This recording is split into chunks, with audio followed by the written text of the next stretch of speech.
dans lequel la dynamique des marchés l'emporte sur tout ce que l'on pourrait appeler les singularités et les égoïsmes individuels. Par conséquent, nous sommes en face d'un monde qui est à la recherche de son équilibre, ce qui suppose que tous ceux qui appartiennent à ce monde fassent preuve d'imagination, fassent preuve de volonté, de ténacité et, comme cela a été dit très justement, du sens du partage. Voilà la grande leçon qui, à mon avis, se dégage de l'exposé brillant que nous venons d'entendre.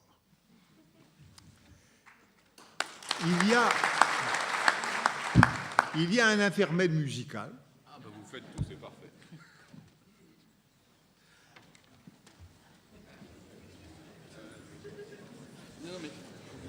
Non mais Monsieur Barr a déjà annoncé. Donc, Ah oui, excusez-moi. Non mais autant pour moi. Hein. Non, je ne fais que répéter ce que vous venez de dire. Donc, il y a effectivement un intermède musical et j'aimerais que vous applaudissiez donc les solistes que vous avez déjà vus tout à l'heure à l'ouverture de cette cérémonie, les solistes de Lyon, Bernard Tétu, qui vont nous réinterpréter quelques morceaux.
Mesdames, Messieurs, notre directeur, M. Bidot, a été fait chevalier de la Légion d'honneur.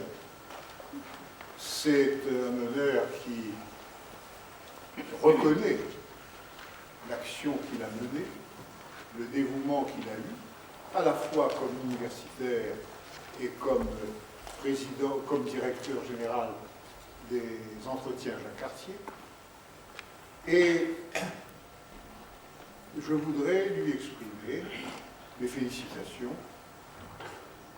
Monsieur Dominique Perben, ministre de l'Équipement, a accepté de lui remettre les insignes de la Légion d'honneur. Je l'invite donc à venir ici procéder à cette remise. Et je saisis l'occasion de dire à M. Bidot qu'à l'Académie des sciences morales et politiques, j'ai rencontré, il y a quelques jours, un de ses maîtres, son maître, M. Dupaquier, grand démographe, qui m'a chargé de transmettre aujourd'hui publiquement ses félicitations pour la décoration qui vous est accordée.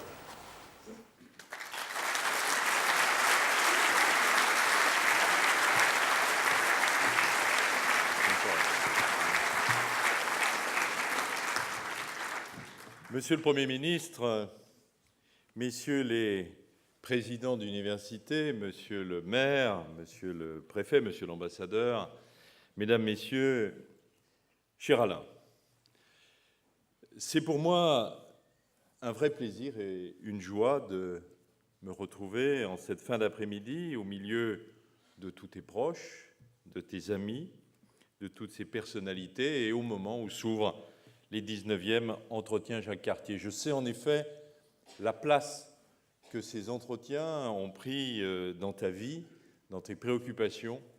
Tu me l'as souvent dit et je pense ce moment très symbolique. En effet, grâce au centre Jacques Cartier que tu diriges depuis maintenant bien longtemps, Lyon a su saisir une magnifique chance, comme cela a été rappelé tout à l'heure, d'illustrer à la fois sa vocation universitaire, mais aussi l'amitié entre la France, le Canada, le Québec, et les valeurs de la francophonie. Cette chance, nous la devons à l'homme passionné de recherche, de science, de culture, pétri de volonté et d'intelligence que tu es. Nous la devons aussi à la confiance que t'a accordée le Premier ministre, M. Ré-Bombard, dans cette démarche, et je crois qu'on peut aussi l'en remercier. Nous sommes aujourd'hui donc rassemblés pour te dire un grand merci pour tout ce que tu as fait, mais aussi pour ce que tu continueras de faire pour ce centre Jacques Cartier, pour Lyon, pour la recherche, pour la culture. Mais cette reconnaissance, aujourd'hui, bien sûr, elle nous dépasse, et comme vient de le dire M. Raymond Barre, c'est la nation tout entière, c'est la République qui, à travers le geste que je ferai tout à l'heure, te rend honneur. Il me sera difficile, cher Alain, de retracer tout le parcours si brillant, si persévérant, si passionné qui te vaut aujourd'hui cette reconnaissance de la nation. C'est tout d'abord le passé d'un scientifique chevronné, spécialiste de démographie historique, de génétique, de généalogie, de biologie, de médecine et de sociologie, auteur sur une période de plus de 25 ans, de plus d'une centaine de publications, qui ont fait de toi l'un des experts les plus reconnus de l'histoire économique et sociale de Lyon, de sa région, et de démographie historique et sociale de notre pays. C'est aussi celui d'un responsable scientifique de contrats de recherche avec l'INSERM, avec le ministère de l'Industrie et de la Recherche, et tant d'autres organismes scientifiques. C'est celui d'un passionné de coopération internationale dans ces mêmes domaines, aussi bien par la responsabilité de nombreux projets franco-québécois que tu as eu à cœur de mener de manière continue depuis 20 ans, mais aussi franco-brésilien, franco-européen. C'est encore ta participation à d'innombrables séminaires et conférences à l'étranger dans ton domaine de spécialité, une activité aussi intense d'enseignement ici à Lyon, aux UR des sciences de l'homme et de son environnement et des sciences historiques de l'Université Lumière, ou encore de l'UR de biologie humaine de l'Université Claude Bernard, du premier cycle au DEA. Mais c'est aussi à l'Université de Montréal, de Sherbrooke ou de Curitiba.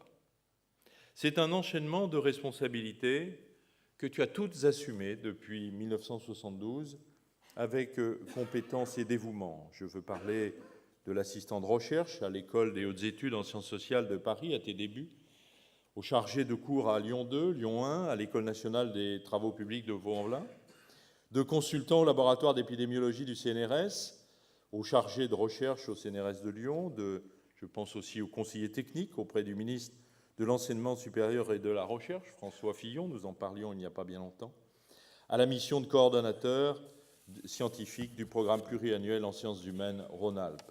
C'est également ton activité de direction de travaux universitaires allant de la maîtrise au DEA et à la thèse de doctorat que tu assumes depuis 20 ans.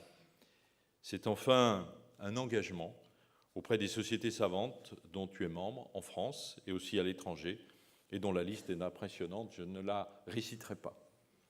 Mais tu es plus qu'un scientifique, tu es plus qu'un chercheur, tu es plus qu'un enseignant, tu es aussi un communicateur, et tu as la passion de rendre les savoirs, l'émotion de la création artistique, la beauté, accessible à tous. J'en veux pour exemple ces 14 magazines télévisés de Transversal que tu as co-réalisés sur France 3 pendant 7 ans, 7 années consécutives. Ils abordaient des sujets culturels, linguistiques, des sujets d'actualité pour le plus large public. Et je pense également à ton rôle de directeur de la collection du même nom aux presses universitaires de Lyon, à qui tu as donné une dizaine de titres. Sans compter que tu as aussi été le directeur de la collection Les chemins de la recherche, avec 45 ouvrages parus à ce jour, dont tu es quasi systématiquement soit l'auteur, soit le co-auteur. Pour toute cette œuvre généreuse, magnifique par sa richesse, par sa qualité scientifique, par sa qualité humaine, tu as contribué au rayonnement universitaire lyonnais, français et international. Tu as aussi servi avec passion les valeurs de l'amitié franco-canadienne, franco-québécoise, symbole de cette francophonie porteuse des valeurs d'humanisme, de droit à la diversité, et en particulier à la diversité culturelle, de droit à la fraternité. Tu as servi aussi les valeurs de l'Europe. Mais tu n'en es pas resté là, loin s'en faut, car tu fais partie de ces gens qui n'attendent pas passivement de quoi demain sera fait pour préparer demain. Tu es un homme d'action. d'autant plus efficace que ce goût de l'action puise dans cette capacité d'analyse, de réflexion et ton goût du savoir. Cet engagement dans l'action, tu as choisi de le consacrer avec passion à notre ville, Lyon, dont tu connais parfaitement le passé, les réalités, mais aussi la complexité, la fierté. Il n'y a pas un musée, pas un théâtre, pas un quartier de cette ville que tu ne connaisses. Créateur, tu aimes la création, tu aimes la rechercher dans ses aspects parfois les plus secrets, les plus fragiles, mais aussi les plus neufs. C'est ce qui t'a amené, comme homme de culture et d'action, de science et de réflexion, à t'intéresser à la politique municipale. Sollicité par M. Raymond Barre, futur maire de Lyon, tu as apporté à son équipe ta fougue et ton esprit créatif. Ton intérêt pour la culture t'a permis de construire une vision d'avenir pour cette ville, pas uniquement en termes de stratégie culturelle, mais aussi en t'appuyant sur ce qui fait sa richesse, les femmes et les hommes qui la vivent de l'intérieur, qui la construisent chaque jour. Ton goût de la vie t'a aussi permis d'apporter à la vie sportive lyonnaise beaucoup de toi-même et pas seulement ta passion du football. Je sais aussi la qualité de tes réflexions sur les conditions d'un développement harmonieux de notre région urbaine et je sais ta passion pour cette conception du développement. Permets-moi de dire aussi devant tes amis, devant les personnalités ici rassemblées, devant ton épouse, devant tes enfants, combien ta curiosité et la diversité de tes centres d'intérêt m'impressionnent.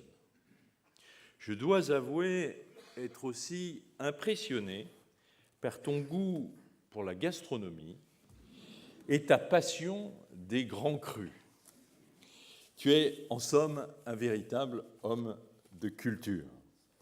C'est cet engagement culturel, dans sa sincérité, mais aussi dans sa clairvoyance, qui te vaut l'estime et la reconnaissance générale. Je nous souhaite de te voir continuer sur cette lancée qui incarne l'avenir, mais aussi l'optimisme, la détermination, la chaleur humaine.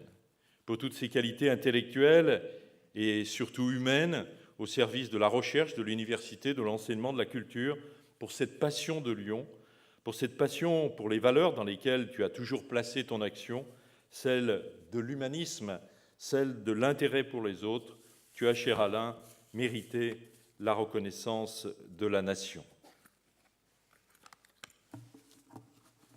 Alain Bidault, au nom du Président de la République et en vertu des pouvoirs qui nous sont conférés, nous vous faisons chevalier de la Légion d'honneur.